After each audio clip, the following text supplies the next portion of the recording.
Look at this now. Let's look at this OTLK.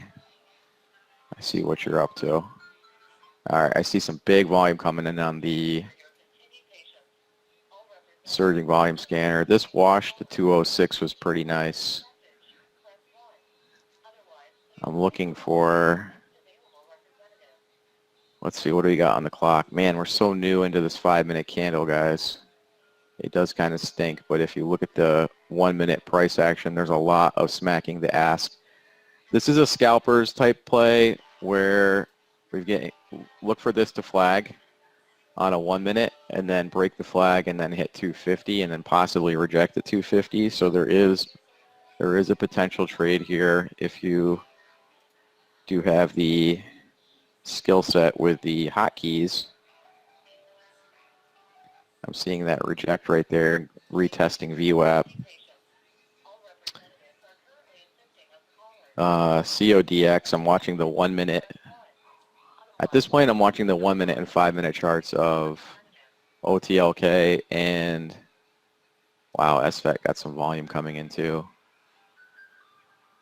All right, so everything is SFET, OTLK, and CODX, all interesting, all potential buy signals. OTLK, really heavy volume, and CODX is getting some really heavy volume as well. I want to see a flag in here or some kind of pennant.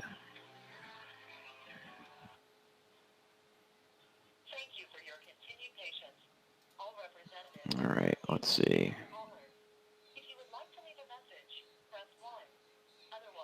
I do like the short squeeze potential here.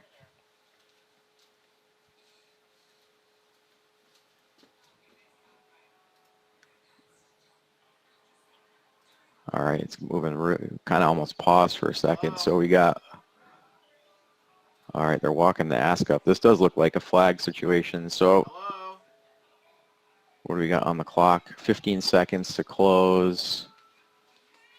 Here we go.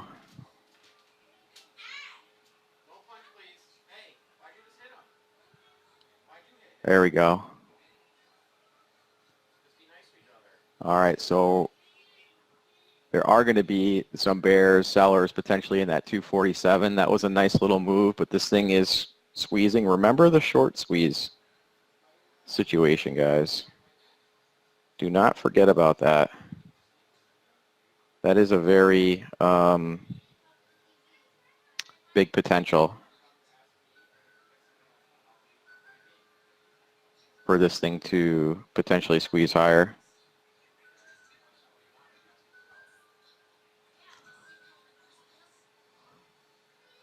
Five-minute candle needs another maybe 2.5 minutes. So let me switch over to the 5-minute real quick so you guys can see what I'm looking at.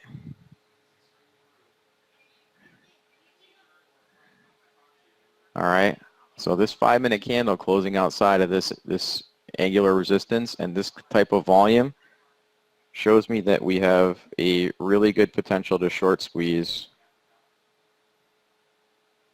And I'm liking, if you're able to get a good entry on a 1-minute, it's now the current price action leader between the 3 charts that I'm staring intensely at. Yes, there we go. OTLK, come on. Oh yeah. Nice, nice, nice, nice, nice. Very nice. We got 30 seconds, less than 30 seconds on the clock, 5-minute. This is a short squeeze. So hopefully you guys are seeing why I'm showing this out. If you're comfortable trading, if you're paper trading, if you're taking small positions, whatever you're doing, think about this for a moment. I'm just using the TTM squeeze volume. I have a lot of other stuff up on other charts that I'm staring at. But OTLK is simply a lovely play, and it is squeezing higher. That daily chart, I see some resistance in the 266s, but this thing might actually squeeze a little bit further. Up, let's see, I'm up 15%. So I'm actually going to sell into this strength on the scalp. It's okay, depending on your entry, you don't have to sell up here. I like to sell into strength and get this nice morning trade out of the way. So let's see. Very nice. 17%. Yep, no problem. So you guys, everyone has different risk management. So just because I sold doesn't mean you have to. It's funny, I'm actually playing with my Webull account on this one. So that was actually fun. But I liked the price action. Was very, very picky. I liked what I saw on the 1 minute. I liked the volume. I liked the squeeze. I like the short squeeze potential. This thing could still potentially hit $3, but this is a really strong kind of scallop up move away from the 9. You saw these orders really coming in nice off the 9 EMA at the 230. That 247 was the magnet. That's the 50% retracement. And again, let me just show you guys. We're getting some sellers in here now. This is fine. You hit quarter value, right? So you're 25 cents away from 3. This thing could still flag or pennant, giving day traders a second entry on OTLK. We are well off the 9 EMA on the 5 minute. So this is how you manage risk with day trading, in my opinion, or one of the factors. Where's the 9 EMA on the 5 minute? It's at 236. At 231, you had a touch of the 9 EMA on the 1 minute. So between those two, you got a really good entry, and you just saw the orders and the volume coming in. You know, you stay nice and calm. You place the trade. You know the mechanics of whatever it is you're doing, and you take the trade. Now you're seeing this thing pull back from an even 275 level. I tend to get a little. I just pay attention to these whole half quarter values. I think other traders do too. The volume is super, super hot on this. You know, maybe the 5 minute flags and pennants. Maybe we pull back and retest this 247 level. This thing could wash all the way down to 247. Jay Leroy, man, that's awesome to hear. I really want to try to explain this trade out to you so that everybody's understanding it. It doesn't matter what you like to trade.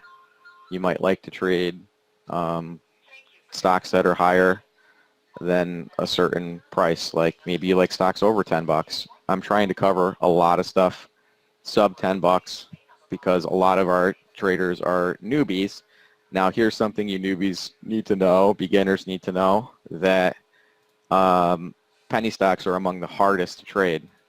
Look at all these charts that I have up real quick, and try to make sense of all this and price action. This is just, you know, a handful of stocks. There's a ton of buyers right now who are down on OTLK, they're down on SFET, they're down on MBRX, they're down on CODX, and you know, it's a very, very challenging game because a lot of these do pump and dump. So because we're showing stocks that have great liquidity, great volume, and great opportunity to make a decent amount on a quick trade like this and be done for the day,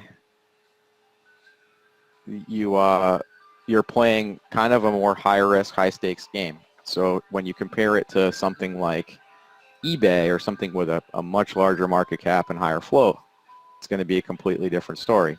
You know, you're going to have maybe patterns playing out a little bit better, a little bit smoother price action, but you know, a lot of this is universal with what I'm showing you. I would trade eBay the same exact way that I trade OTLK. I don't care.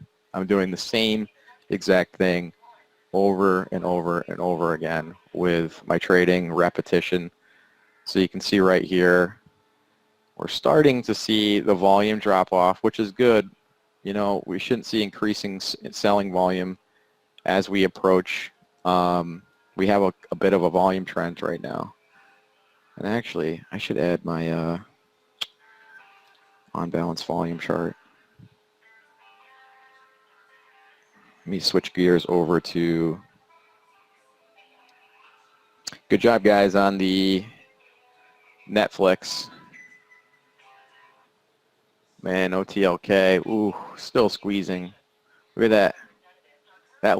This last second of this candle closed just above these wicks, and that gave these traders the entry. I'm not in this trade, but I like what just happened here. So this is something you can pay attention to when you're thinking about candlestick price close and price action, and you're just trying to do quick little scalps. We're approaching psychological 3. There's going to be some sellers at $3, no doubt. There's some new buyers in here that were watching this candle or looking for a candle to close above these wicks. They're also a little bit nervous that, you know, we're going to close below the 90 EMA rollover, wash to 247. Now you're seeing the sellers step up a little bit. This candle was kind of nice the way it closed solid, but here's penny stocks for you, especially on a 1-minute chart. It hit a high and it's already pulling back, and it might, you know, it might test 262, which is the 90 EMA on the 1-minute now. So the bottom line is 90 EMA, fastest, quickest momentum support right here is that is your support, right? That 90 EMA is your support. Now it's at 261. Your next momentum support for a 5-minute chart, it's way down there at 242. That's a huge wash.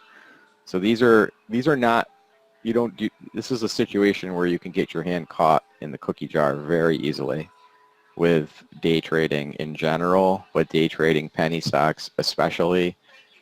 But it's not just penny stocks. All stocks, you can get your hand caught in the jar, especially if you've already dipped and grabbed yourself a nice, you know, Oreo cookie. You know, you go back for more. This is you need to be thinking about these momentum moving averages. When I say momentum moving averages, I'm meaning your short-term minute charts and your fastest moving averages. This is what people are looking at. And now you got kind of this potential for a 5-minute high wave forming up here. You got 2 minutes left on the clock. And you get a situation that can get ugly fast if this thing washes out to the 90 minute, 5-minute. All right, let me go back up the chat. Yeah, so